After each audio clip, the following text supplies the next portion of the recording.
तामीर के उन्वान से हमारी गुफ्तगू चल रही थी, लेकिन बीच में हमारी तबीयत ख़राब हो गई और एक काफ़ी लंबा ब्रेक हो गया। आज हम वापस अपनी गुफ्तगू को शुरू करते हैं।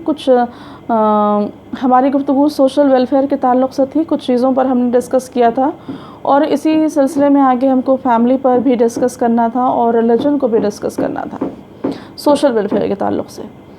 तो आज हालांकि पहले फैमिली को डिस्कस करना था, रिलीजन को बाद में डिस्कशन करना था, लेकिन क्योंकि एटमॉस्फेयर में कुछ रिलीजियस बातें ज़्यादा हो रही हैं, इसलिए हम रिलीजन को पहले डिस्कस करेंगे ताकि लोग हमारी बातों को थोड़ा इंटरेस्ट से सुन लें। तो रिलीजन वजूद में कैसे आए, क्यों आए, कैसे आए, इसके बारे में 2-3 अलग अलग बातें हैं, लेकिन क्यों आए उसका मतलब, उसका जो मकसद है वो एक है। तो कैसे आए में ये भी कहा जाता है कि जो स्पेशली हम इस्लाम में ये मानते हैं कि जो हमारा क्रिएटर है, जिसने हमको बनाया है, उसने हमें यूं ही छोड़ नहीं दिया, बल्कि हमारे वेलफेयर के लिए, हमारी लाइफ को फ्रूटफुल और सक्सेसफुल बनाने के लिए क्रिएटर ने मैसेंजर्स को भेजा ताकि वो हमारे सामने एक आइडियल लाइफ जिएं और हमें सर्टेन डूज़ एंड डोंट्स बताएं ताकि हम मॉरली स्ट्रॉन्ग बन सकें। और जो रूहानी बीमारियां हैं हमारे अंदर, वो तमाम तर रूहानी मर्ज़ों का, रूहानी बीमारियों का इलाज कर सकें, उन्हें हमें जो है वो एक मॉरली स्ट्रेंथ दे करके और हमको एक सही ट्रैक के ऊपर ला सकें। और जब इंसान सही ट्रैक के ऊपर आएगा, उसमें रूहानी बीमारियां दूर होंगी, मॉरली स्ट्रॉन्ग बनेगा, तो ऑब्वियसली ह्यूमन सोसाइटी जो है वो उसका वेलफेयर होगा। इसी तरह दूसरे मसाहिब जो है वो ये मानते हैं कि ख़ुद भगवान ने धरती पर आए और उन्होंने लोगों की हेल्प की, उनको जीना सिखाया।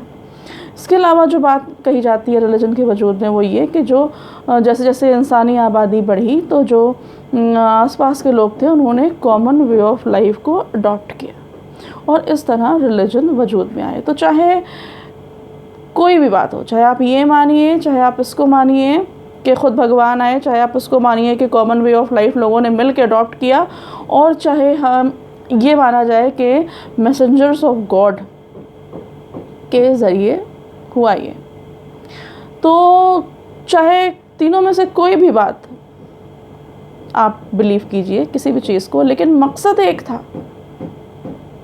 इन तीनों चीज़ों का जो मकसद है वो एक ही है, वो ये कि रूहानी बीमारियों को दूर करना और मॉरली स्ट्रेंथ देना। एक किसी भी इंडिविजुअल को जो रूहानी, जैसे फ़िज़िकल डिजीज़ होती हैं कि ज़ुकाम, खांसी है, मामूली बीमारियां हैं, और बड़ी बड़ी बीमारियां भी होती हैं कि कैंसर हो गया और कुछ हो गया, आजकल कोविड-19 है जिससे बहुत लोग बीमार हो रहे हैं। तो ऐसी तरह इंसान की रूहानी बीमारियां भी होती हैं, झूठ बोलना, जलन, हसद, दूसरे का माल हड़प लेना, और ऐसे ही अनलॉफुल एक्टिविटीज़ हैं, लीगल एक्टिविटीज़ हैं, वर्च्यूज़ को ना समझना, दूसरों के साथ इनजस्टिस करना। तो ये तमाम तर चीज़ें रूहानी बीमारियां होती हैं। इसका इलाज करता है मज़हब। मज़हब इंसान को मॉरली स्ट्रॉन्ग बनाता है, मॉरल स्ट्रेंथ देता है, ताकि वो ये जो रूहानी मर्ज़ हैं ये उसके ऊपर हावी ना आ सके। लेकिन प्रेजेंट टाइम में कुछ उल्टा हो रहा है। कुछ क्या, बहुत कुछ उल्टा हो रहा है। चिराग तले अंधेरा शायद छोटा लफ्ज़ होगा उसको डिस्क्राइब करने के लिए, कि मज़हब अपने मकसद से पलट गया। यानी मज़हब का वजूद इंसान की स्पिरिचुअल डिजीज़ेस को दूर कर उसको मोरल स्ट्रेंथ देने, मोरली स्ट्रॉन्ग बनाने, जैसे अरबी में कहते हैं मुत्तकीन, और इसके लिए और भी लैंग्वेजेस में अलग अलग वर्ड हैं कि एक इंसान को एक परफेक्ट ह्यूमन बनाने के लिए मज़हब वजूद में आए। लेकिन आज ज़्यादातर, हालांकि बहुत लोग ऐसे भी हैं जिनको आज भी मज़हब जो है वो चाहे वो जिस मज़हब को मानते हो, मज़हब उनको मॉरली स्ट्रॉन्ग बना रहे हैं। लेकिन एक बड़ी तादाद हमको ऐसी नज़र आती है कि जहाँ मज़हब बजाय मॉरली स्ट्रॉन्ग बनाने के इंसान को उन स्पिरिचुअल डिजीज़ को स्ट्रॉन्ग कर रहे हैं जिनको मिटाने के लिए मज़हब वजूद में आए।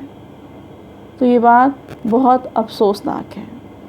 इसमें हमारा और आपका ये फ़र्ज़ बनता है, चाहे आप किसी भी रिलीजन को बिलोंग करते हैं, कि आपका रिलीजन मॉरली स्ट्रॉन्ग बनाए, स्पिरिचुअल डिजीज़ को स्ट्रॉन्ग ना बनाए। ये मज़हब के नाम के ऊपर जो क्राइम्स हो रहे हैं, ये जलन हसद, ये जस्टिफाई नहीं हो जाती। ये रिलीजन नहीं है, बल्कि ये रिलीजन का एक्सप्लॉइटेशन है, अधर्म है, इनजस्टिस है, जुल्म है। तो हमें अपने आप को सिखाना होगा, अपनी फैमिली में ये बताना होगा, अपने आसपास अपने दोस्तों को ये समझाना होगा कि असल मकसद मज़हब का क्या है।